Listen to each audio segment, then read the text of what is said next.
Hallo meine Lieben und willkommen zu einem neuen Vlog. Vater gibt über Walkie-Talkie im anderen Auto, hinter uns ist er, ne? Anweisungen. Auf jeden Fall machen wir heute einen Ausflug, weil heute ist es nicht ganz so heiß, deswegen nutzen wir den Tag. Und es ist ja auch unsere letzte Ferienwoche hier in Berlin. Ab nächste Woche gehen die Kinder wieder zur Schule. Yay! Welche Eltern freuen sich nicht? Ey, ich freue mich nicht, dass die Kinder in der Schule sind, sondern ich freue mich, wenn... Ich freue mich, wenn der normale, reguläre Alltag wieder losgeht. Vor allem mit Schlafrhythmus ist sowas von hinüber. Ich habe mich komplett nämlich nach den Teenagern gerichtet, die den ganzen Tag hier geschlafen haben fast. Somit war jetzt unser Schlafrhythmus auch komplett kaputt. Ich habe auch sehr, sehr spät schlafen gegangen, spät aufgestanden und so weiter. Deswegen ich freue mich eher wieder auf den regulären Rhythmus. Auf jeden Fall geht es heute in die Gärten der Welt. Da waren wir noch nie. Das soll wohl sehr schön sein. Da ist auch eine Seilbahn und eine Rodelbahn. Deswegen ja, heute Ausflug dahin. Wie gesagt, Wetter ist heute perfekt. Nicht mehr wie 26 Grad. Das ist sehr, sehr schön. Trotzdem haben wir Sonnenschein. Also nicht zu heiß, nicht zu kalt. Und dann, ja, werden wir wahrscheinlich auch dementsprechend danach auch draußen irgendwo was essen. Heute auch kein Kochen angesagt. Also ein schöner, chilliger Familienausflug heute.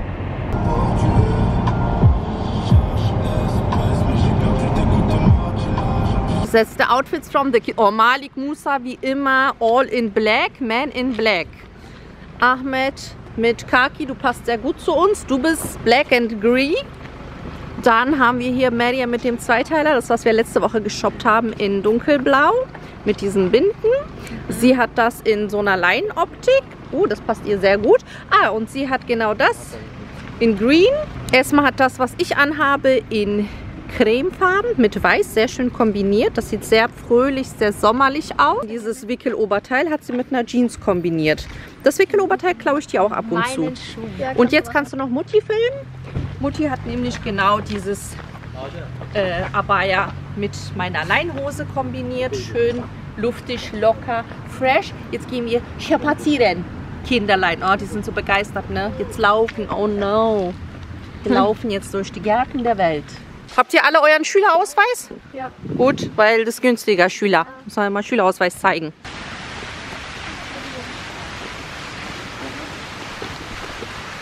Japanischer, koreanischer und islamischer Garten. Das ist unser Ziel.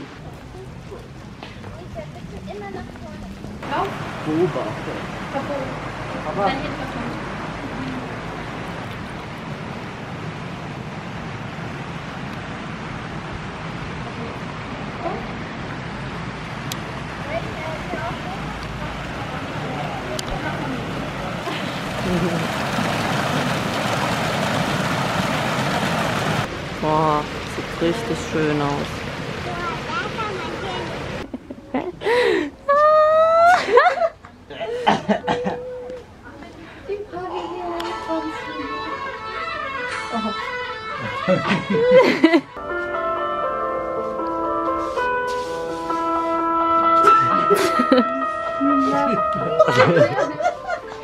Ich habe den perfekten Outdoor-Kochtopf gefunden. Guck mal, da können wir richtig gute Suppe kochen. Oh. Hatte rein, Rana, geht. Geht. Los. Papa, geh doch mal. Oh.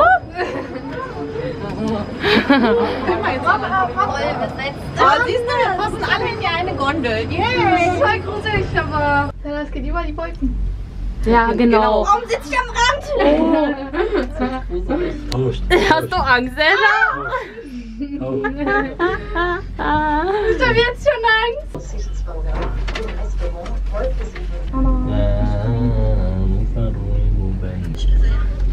Anne? Oh, wie süß, wie ein Knuddel.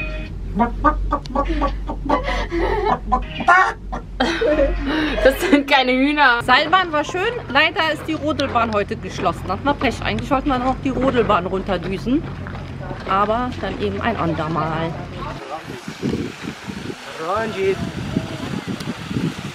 Wir müssen nur stehen erstmal. Hatte 1, 2, 3. 1, 2, 3. Lächeln. Oh. Dann mag ich es wegkriegen. Okay. Yeah. Oh, können wir die Kanne mitnehmen? Hier, guck mal. Oh, das ist voll süß hier. Guck mal. Das Essen ist fertig. 안녕하세요. 안녕하세요.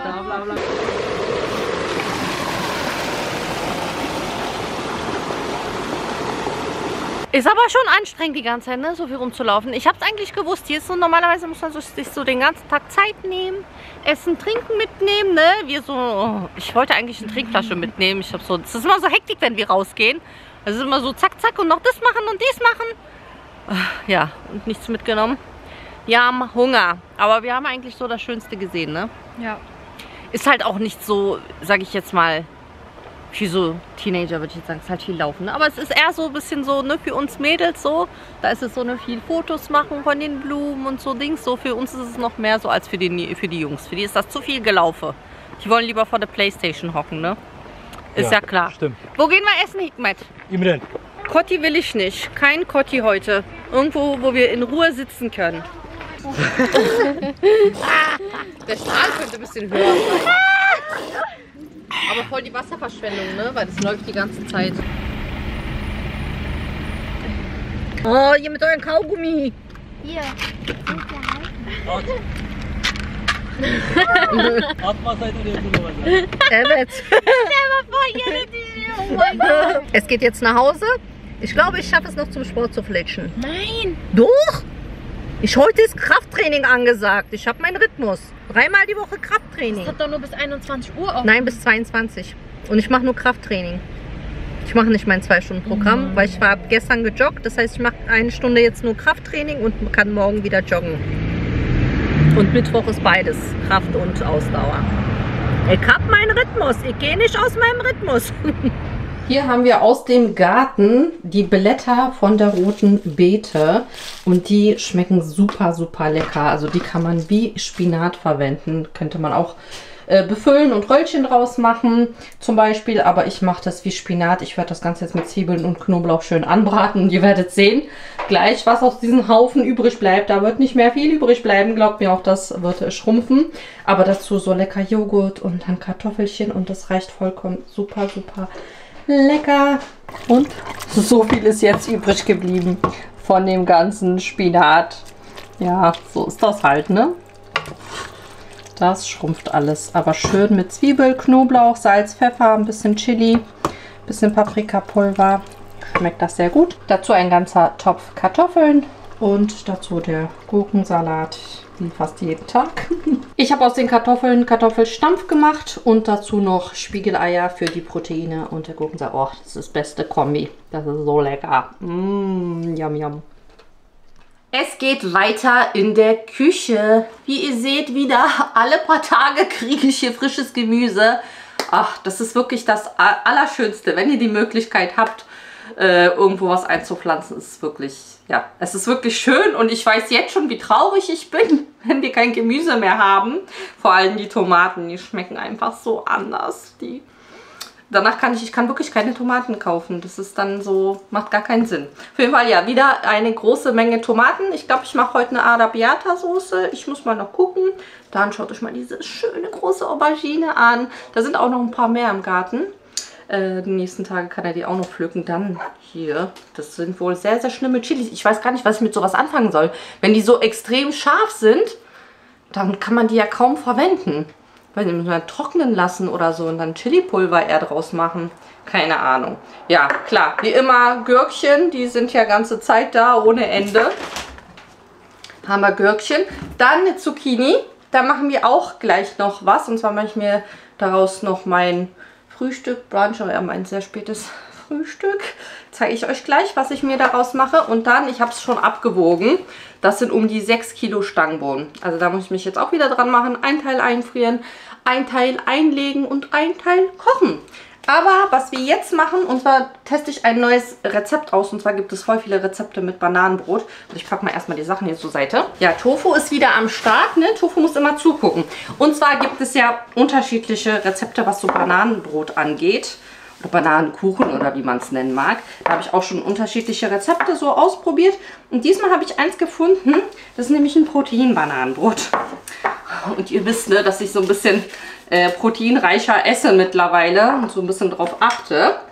Und deswegen wollte ich das Rezept mal austesten, wie das denn so wird. Und zwar habe ich hier einmal Hafermehl. Ich habe hier einfach Haferflocken im Thermomix zu Mehl verarbeitet. Ihr könnt aber auch so direkt schon Hafermehl kaufen oder in jedem Mixer, wenn ihr so einen Smoothie-Mixer und so weiter habt, könnt ihr die Haferflocken da klein machen. Dann 3 sehr reife Bananen, die sehen schlimmer aus. Innen sind hier noch komplett gut. Ja, vertraut mir, aber ich lasse immer so ein paar Bananen eben extra so reif dafür. Dann einen kleinen Schuss Mandelmilch. Wer noch extra Süße will, kann das süßen mit Ahornsirup, Honig, was auch immer. Ein bisschen Zimt kommt rein. Kokosnussöl, Eier. Dann habe ich hier auch Zartbitterschokolade auch im Thermomix ein bisschen klein gemacht. Bisschen Vanille. Ich habe jetzt hier Vanillezucker, bisschen Backpulver kommt rein. Zimt habe ich gesagt, eine Prise Salz. Und dann ist halt nochmal der Unterschied, dass hier nochmal Proteinpulver mit reinkommt.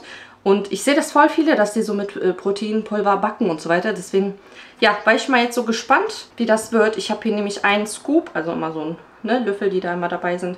Sahneprotein, das ist ungesüßtes Protein und das eignet sich wohl sehr gut zum Backen und so weiter. Und ein Scoop von Proteinpulver, was süß ist, das ist nämlich Geschmack weiße Schokolade. Ja, und das süßt das Ganze. Deswegen, ihr müsst halt gucken, Banane ist ja schon süß, die Zartbitterschokolade ist gesüßt und dann guckt ihr einfach, wie viel Süße ihr da drin haben wollt. Ich mache das jetzt nicht ganz so süß. Mal schauen. Wir mixen alles zusammen, dann gucken wir mal, was draus wird. Erstmal die Bananen mit einer Gabel zerdrücken. Ich halte schon mal den Backofen vor und dann backen wir das Ganze. Und bin ich mal gespannt, wie das wird. Oh, ich sehe, die Banane ist extra schön weich, aber so ist sie halt nochmal extra süß. Du, wo immer am Zugucken, ne? Immer am Zugucken. Du magst es zuzugucken, ne?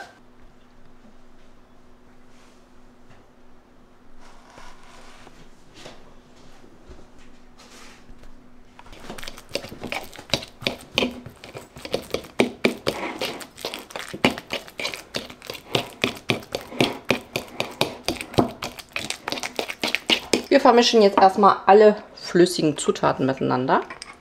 Ich schreibe euch natürlich die ganzen Mengenangaben nochmal in die Videobeschreibung.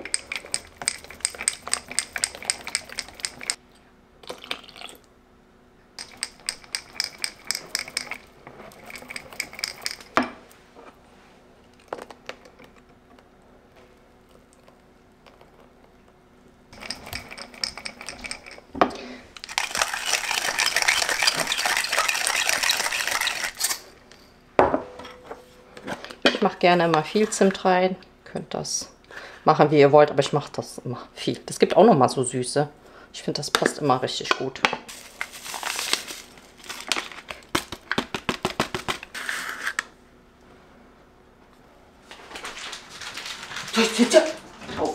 Ich sehe dich ganz genau. Ich sehe dich. Ich drehe mich um. Sie will sofort auf den Tisch. Ja, ja, ich sehe dich, meine Liebe. Ich sehe dich. Das Proteinpulver.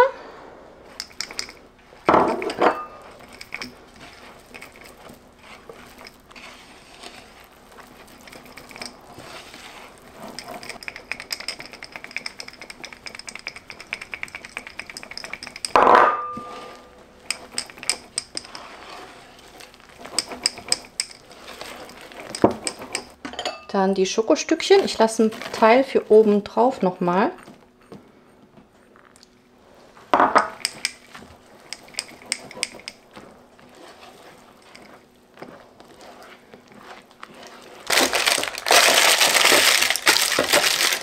Ihr könnt die Form entweder einfetten und bemehlen oder mit Backpapier. Ich mache jetzt hier mit Backpapier. Ich habe jetzt hier noch ein Stück.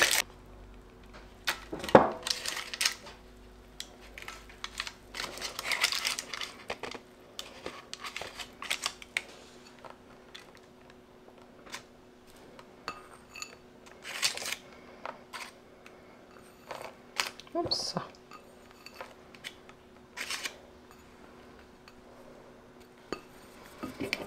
Und jetzt in den Backofen.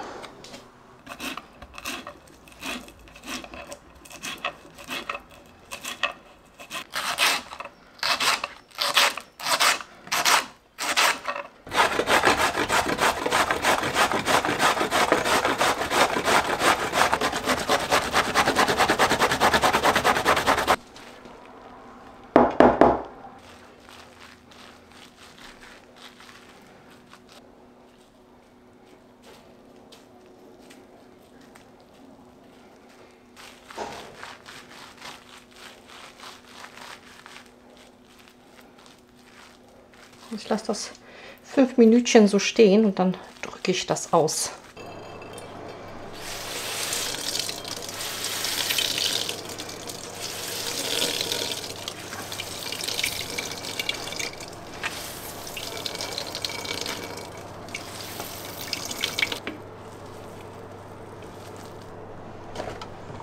Ich teste ja aktuell unterschiedliche Zucchini-Puffer-Varianten und jetzt hatte ich mir überlegt, ich mache so ein bisschen auch wieder proteinreichere Zucchini-Puffer ohne Mehl. Deswegen, ihr habt gesehen, ich habe jetzt Lauchzwiebeln und Petersilie mit reingetan. Dill, frischer Dill wäre auch noch super, wenn ihr das mögt. Also richtig schön viel Kräuter.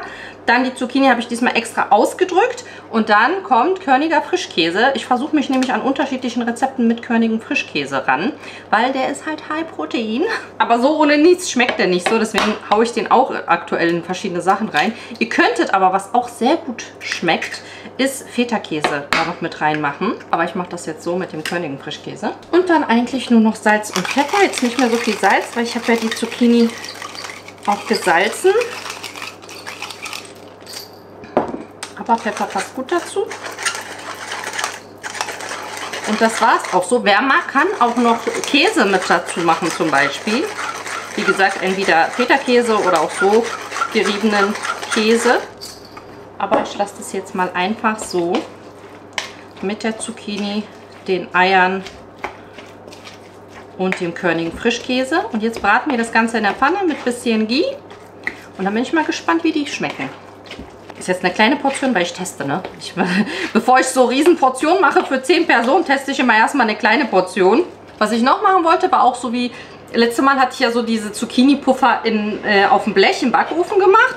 Was ich noch überlegt hatte zu machen, wäre wie so eine Zucchini, ich glaube, das nennt man dann eher Quiche, ne? Auch so mit Eiern und Gemüse und das Ganze dann aber auch in einer etwas höheren Auflaufform.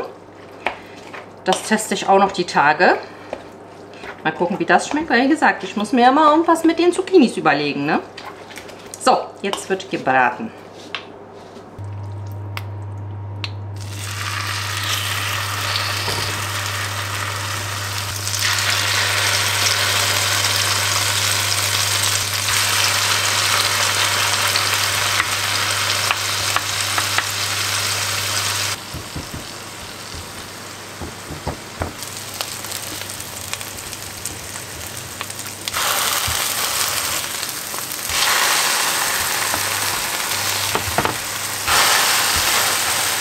Also wie ihr seht, die sind schon sehr, sehr weich.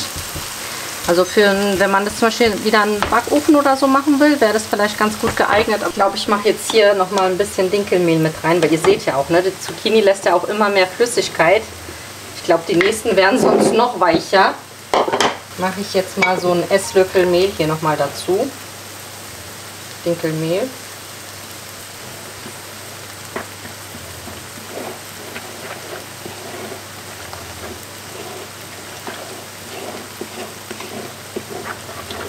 Oder ich hätte mehr Ei reinmachen sollen. Das kann auch sein, weil es war schon ein bisschen viel Zucchini und dafür nur 2 Eier.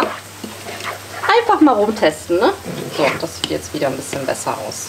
Können wir uns mal in der Zwischenzeit diese wunderschöne Tomate angucken. Schaut mal, die ist so schön, die ist so aromatisch. Fragt mich aber nicht, was das für eine Sorte ist. Ich habe keine Ahnung.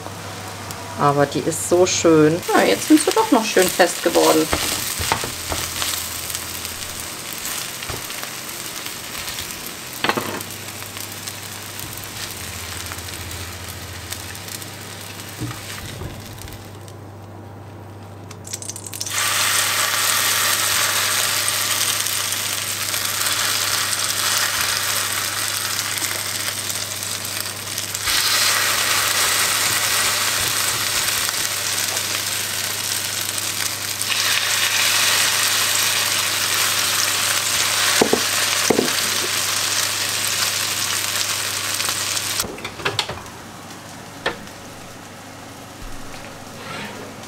Nach circa 40 Minuten ist jetzt auch der Bananenkuchen und das Bananenbrot fertig.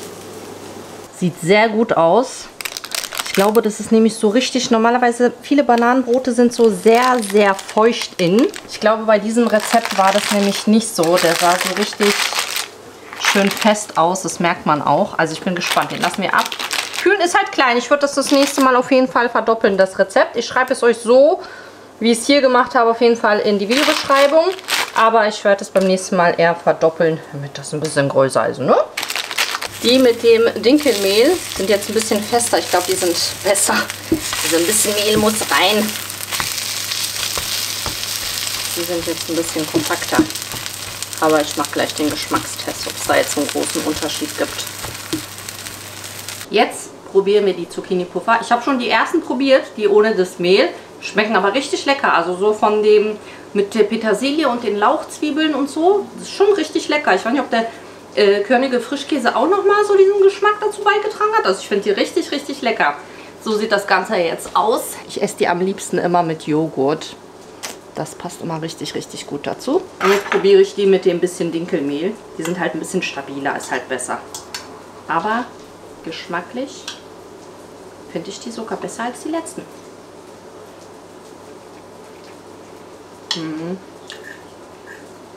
Ja. Ich glaube, das macht dieser körnige Frischkäse irgendwie nochmal anders lecker. Ja.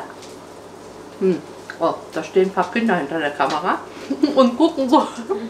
Ihr dürft auch probieren. Was ich wirklich jeden Tag trinke, jeden Tag. Normalerweise ist das immer so mein erstes Frühstück, aber ich hatte jetzt so keine Zeit und habe jetzt diese Zucchini-Puffer gemacht. Auf jeden Fall ist mein Kefir, den trinke ich jeden Tag, der selbstgemachte.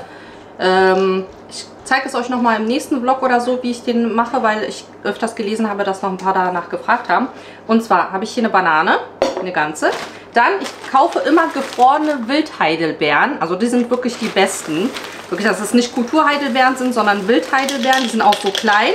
Und das sind nämlich die, die innen auch dunkel sind. Und das sind die, die wirklich viele Antioxidantien haben und ja, einfach super gesund sind. Die kommen da rein. Dann, was ich immer gerne mache, ist halt Zimt. Zimt, aber es ist wichtig, dass es nicht Cassia-Zimt ist, sondern Ceylon-Zimt, weil der ist auch blutzuckerregulierend. Und ich finde, der gibt halt auch immer eine Süße. Dann, ich habe hier noch Kollagenpulver. Das ist geschmacksneutrales, deswegen packe ich mir das immer da rein, weil sonst vergesse ich das zu trinken. Ich habe mir jetzt hier so ein veganes gekauft. Das ist jetzt meine 3. Packung, also ungefähr müsste es dann der 3. Monat sein. Aber ich weiß nicht, ob das jetzt gut ist, weil, ja, veganes Kollagenpulver, ob das so viel bringt, das soll wohl wie Typ 1 sein, aber theoretisch ist es besser, wenn es Kollagen Typ 1 und 3 ist. Das ist das für Haut, Haare, Nägel, also für alles.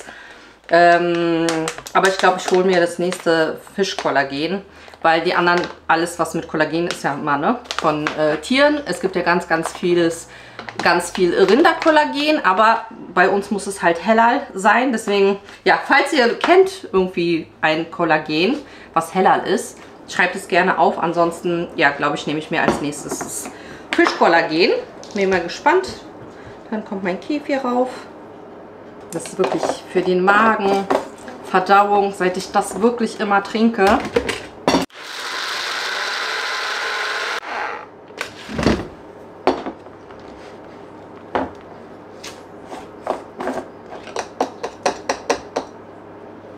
Also diese Kombination mit den Heidelbeeren, Banane. Oh. Oh, ich liebe das so. Gerade jetzt auch im Sommer so super erfrischend.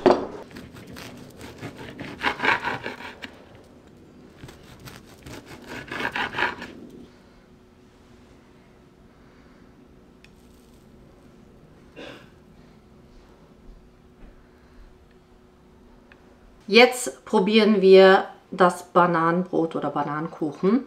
Ich habe mich umgezogen, ich muss nämlich nochmal einkaufen, flitzen.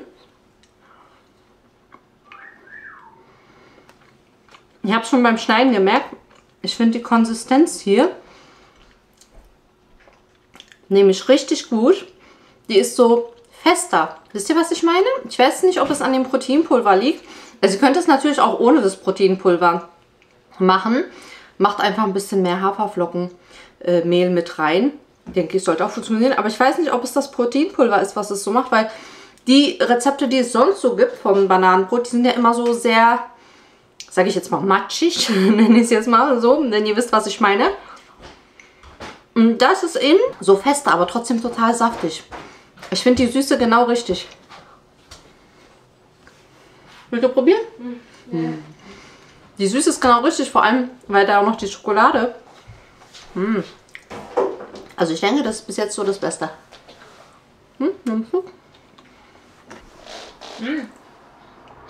Gut, ne? Juicy. Könnt ihr nachmachen. Wie gesagt, könnt ihr auch ohne Proteinpulver machen. Nehmt vielleicht ein bisschen mehr Haferflocken.